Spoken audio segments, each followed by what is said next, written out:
In today's show, we're talking all things NCAA tournaments and who to watch in March Madness for Trailblazers fans.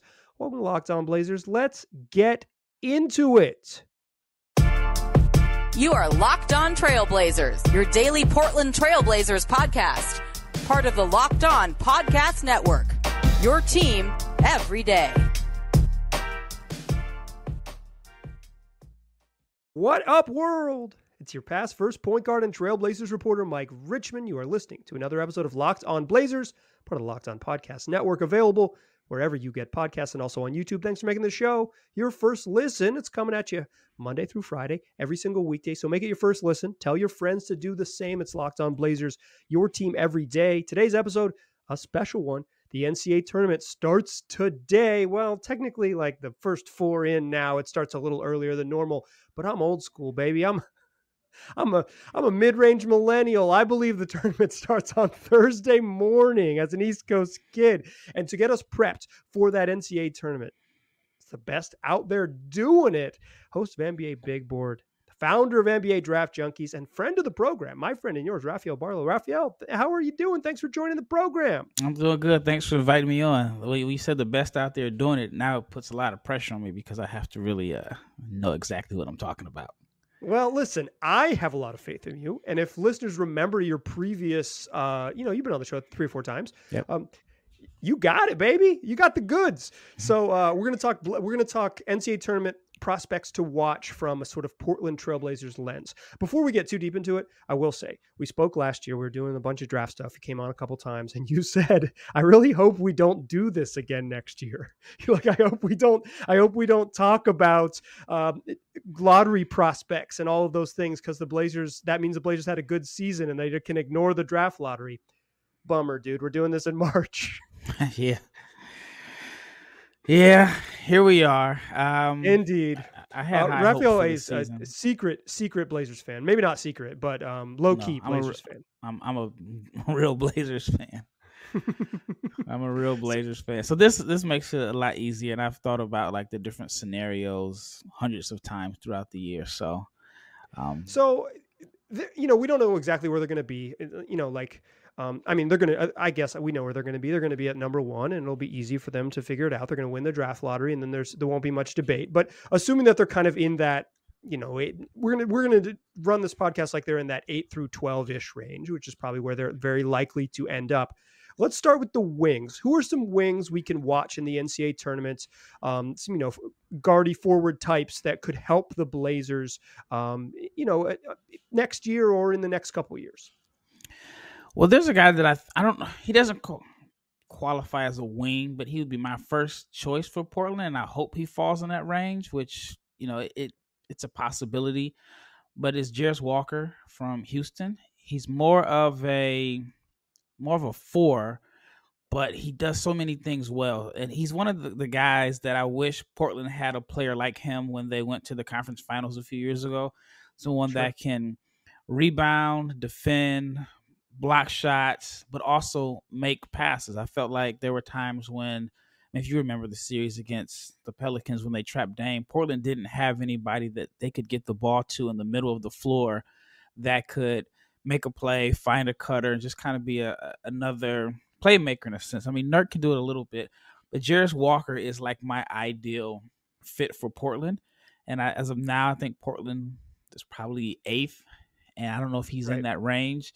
If he's not available, then maybe Bryce Sensabaugh from Ohio State would be a good option. Weird physique in a sense, like 6'6", 235, but he shoots the ball well, can score. And there are some concerns about his defense, but talking about a guy that wasn't really rated as like one of the top guys coming in, shot 40% from 3, 48% from the floor, over 80% from the foul line, decent rebounder. I like him there, but I wonder if there are some concerns about his injuries. I know he had multiple injuries, lower leg injuries coming in out of high school.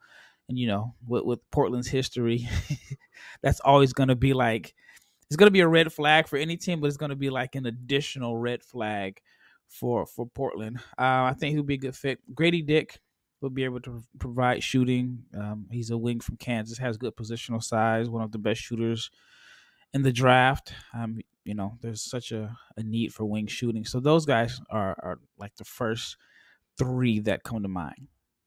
What do you, when you think about the Trailblazers, like what are your, I should ask you this maybe up front, what do you think their biggest needs are? And I know you're kind of like, we've talked about this in the past, kind of drafting need versus fit, right? Like if he doesn't fit, you don't need him. It's often what I've heard people say, but what do you see as the Blazers' biggest needs heading into draft season, heading into the off season? And let's assume that need could be filled by a youngster.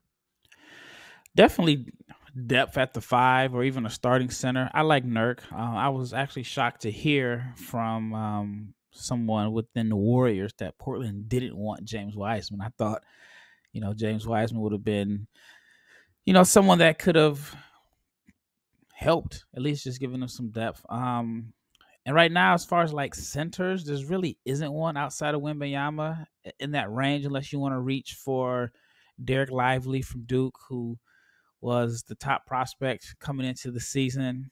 And it's weird that we're talking about a guy that was so highly touted, and he's averaged 5 points a game, like 5 points, 5 rebounds per game. But he's more of a long-term prospect. He's a really good drop big. And big.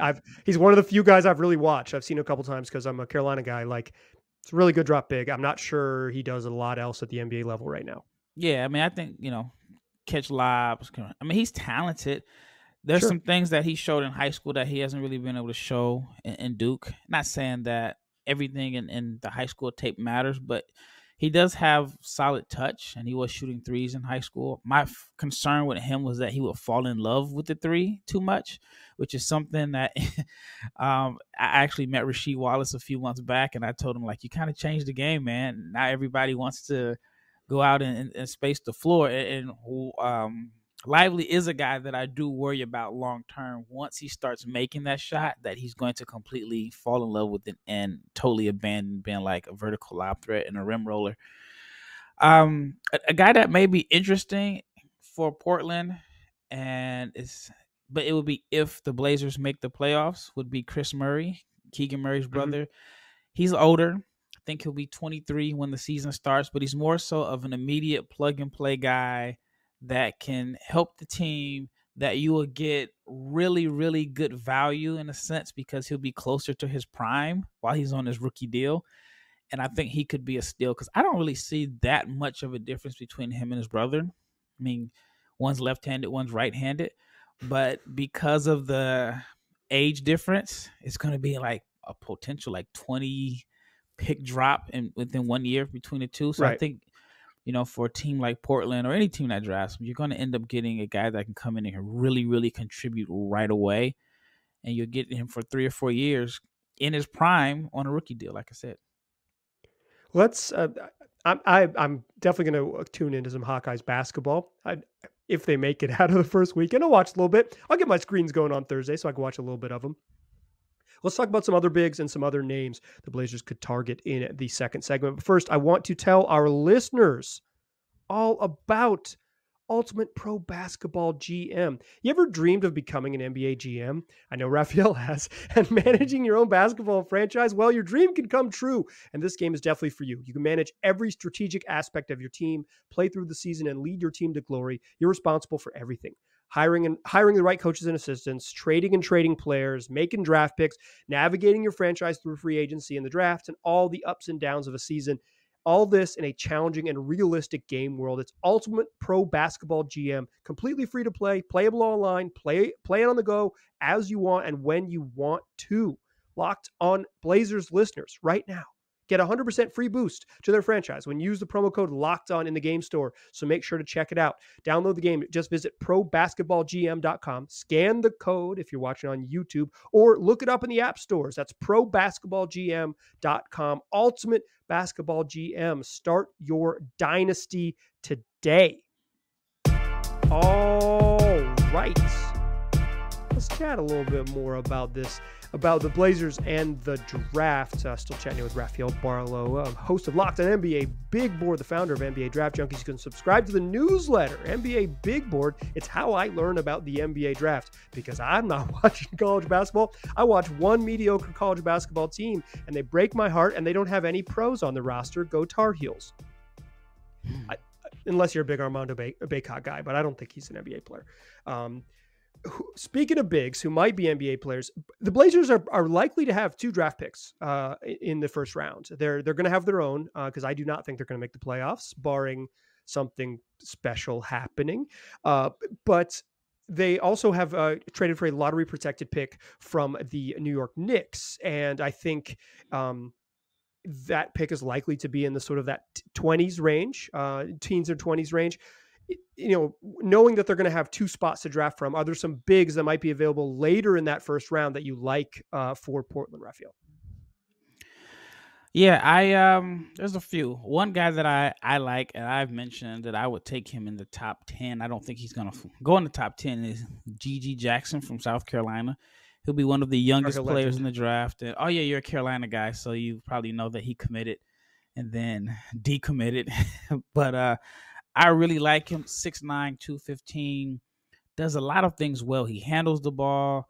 The efficiency numbers aren't great, but he started his season at 17 years old. He'll be 18 on opening night as a rookie. So, man, we're talking like Jermaine O'Neal young. That's how young that he'll be.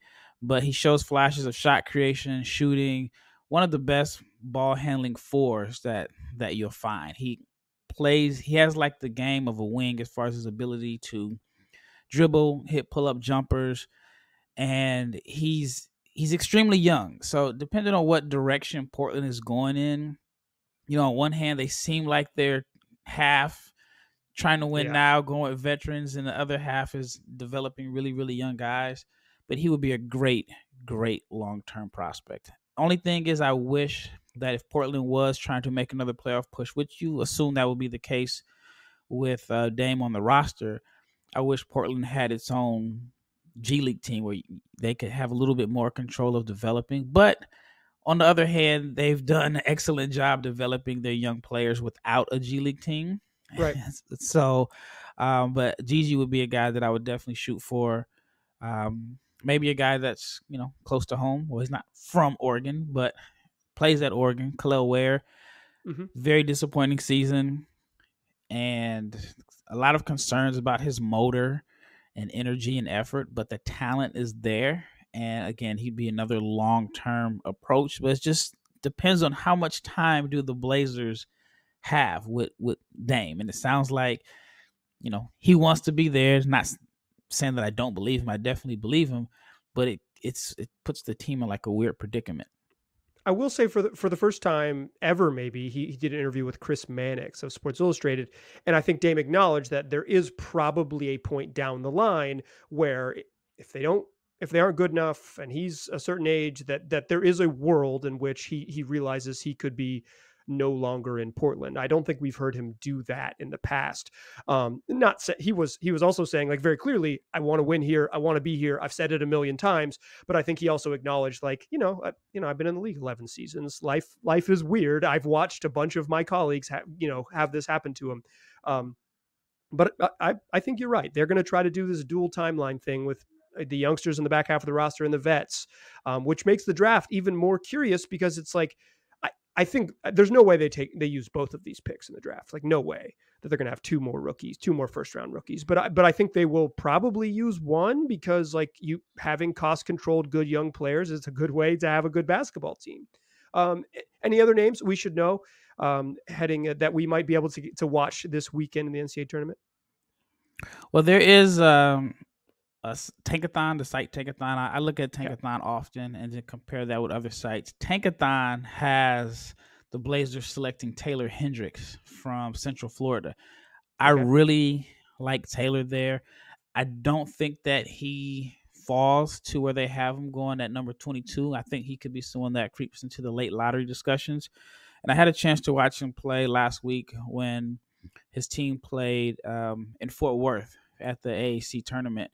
And he's a good rebounder. I mean, he's somebody that he'd be at a Power 5. From the story that I've heard is that he has a twin brother, and it was a package deal, and Central Florida was like the first to offer a package deal for both, and so they wanted to stay together.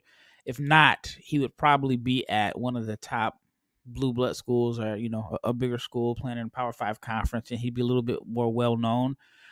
But he's athletic, he can shoot the ball, he can score in the mid post. My comparison to him, and it's not a perfect comparison because their games are a little bit different, but I could see like Chris Bosh in today's era, where he wouldn't have as many like mid post touches and face up touches, but more so as like your athletic pick and pop big that can attack a closeout and defend at a high level. So I really like Taylor Hendricks. 6'9", 210, maybe not as big as Bosh. I don't think he'd be around in the late 20s, but if the Blazers have 2 picks and like you said, they trade one, they may be able to trade and move up some and get him or higher. But he would be a guy that I really like there. Chris Bosh, all-time fave of mine.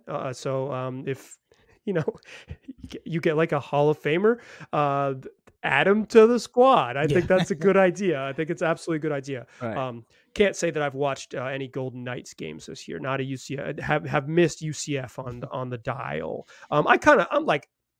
I parachute in. I'm like one of these people. Like I'm gonna pretend to be. I'm not gonna really pretend because I'm just gonna ask you. But like I'm gonna start watching college basketball in earnest this week, and then I'm gonna form some unhealthy opinions. Like I'm gonna read your newsletter. I'm gonna listen to this podcast. I'm actually recording it, so I probably won't have to re-listen to it, but I might, because I'm just that kind of guy. And like, but I'm gonna form my opinions based on the NCAA tournament. Like I'm gonna be that GM that watches, Johnny Flynn and's like, come on.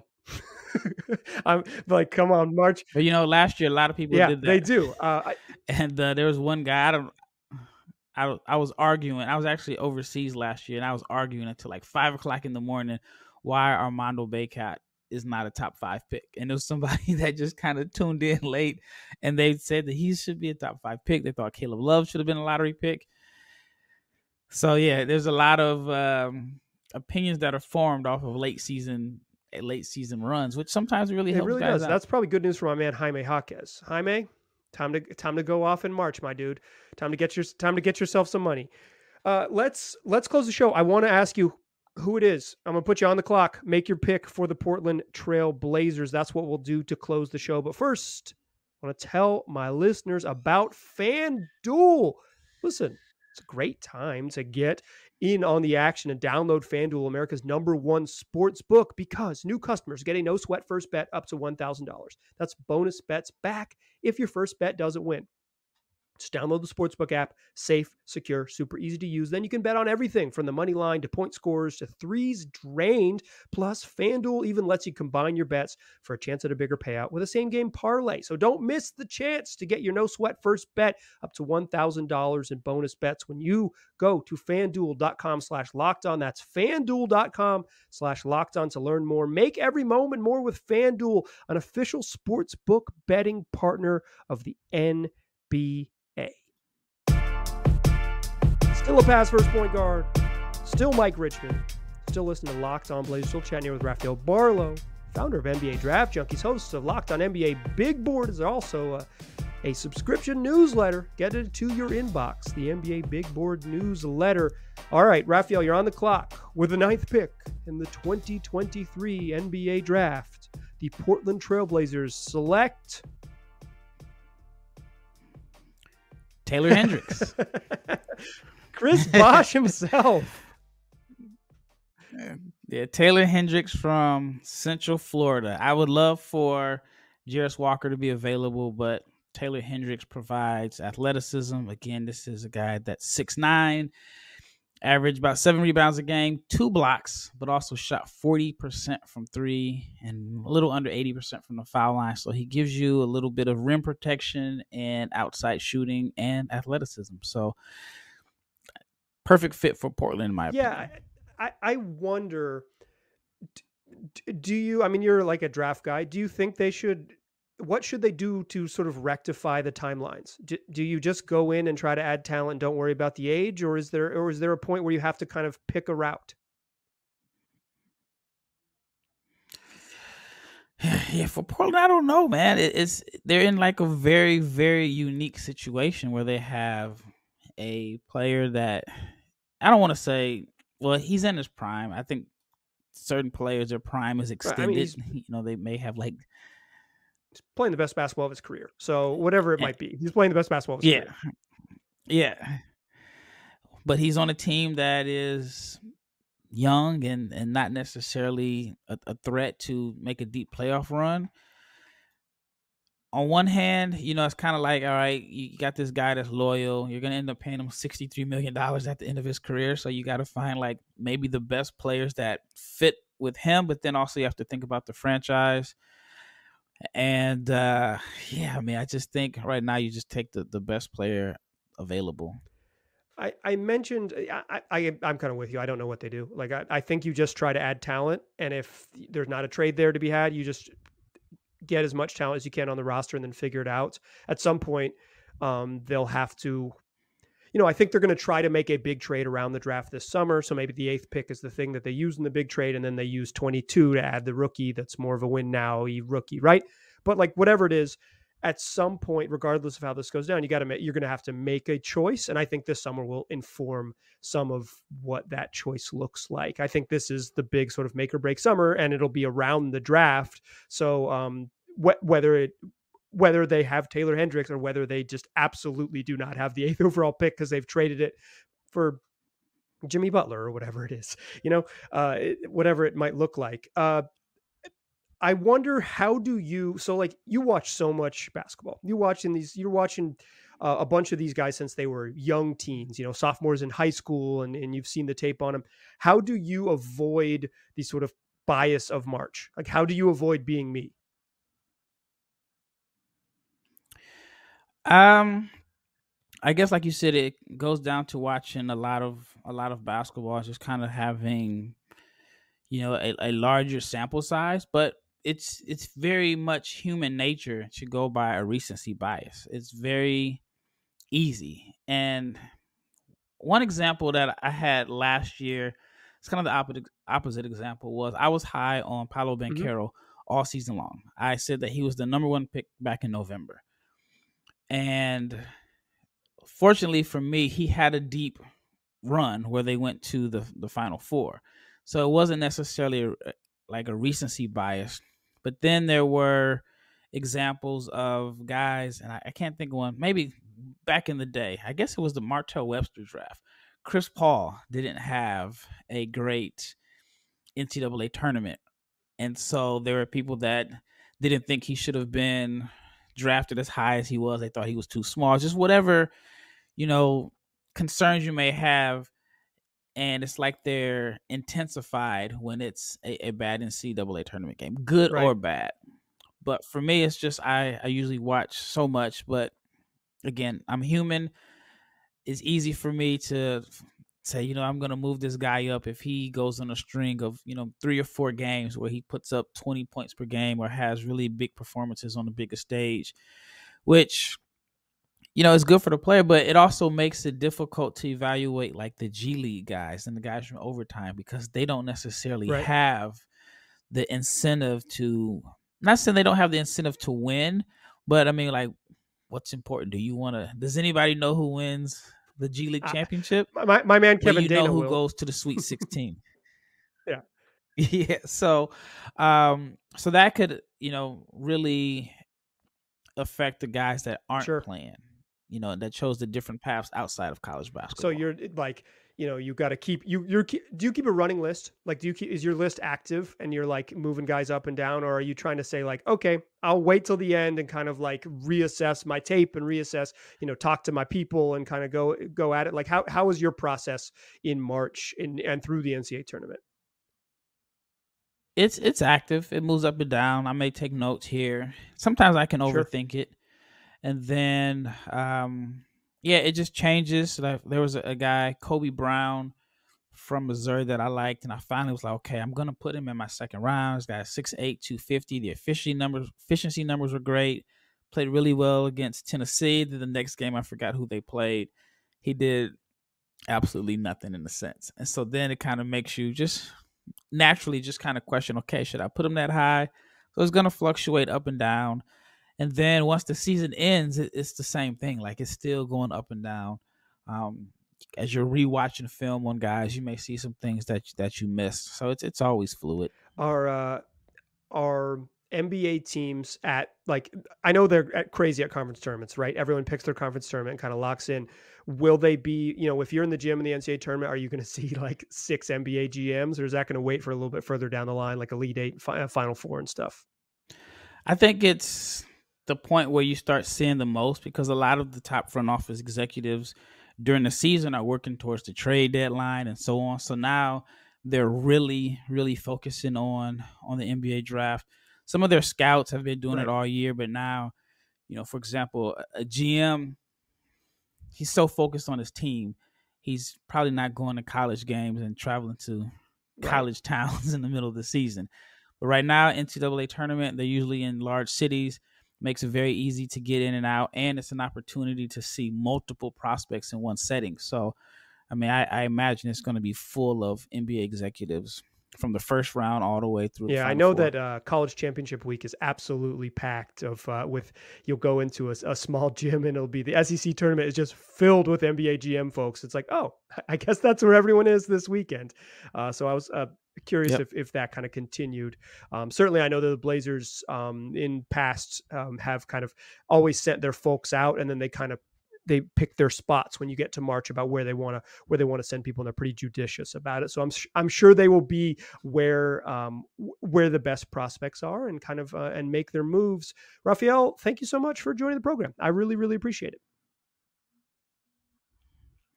No problem. Anytime you want me on, man, just let me know. Definitely make it happen. I am a Blazers fan. I mean, I have on my Blazers shirt. So if there's a team, I live in Dallas, but if there's a team that I follow the most outside of men in Dallas, is definitely Portland. I follow Portland even more because I am a fan. I have a vested interest in what the Blazers do. So anytime you want to talk draft in Portland, just hit me up. Well, I'm available. Good news and bad news.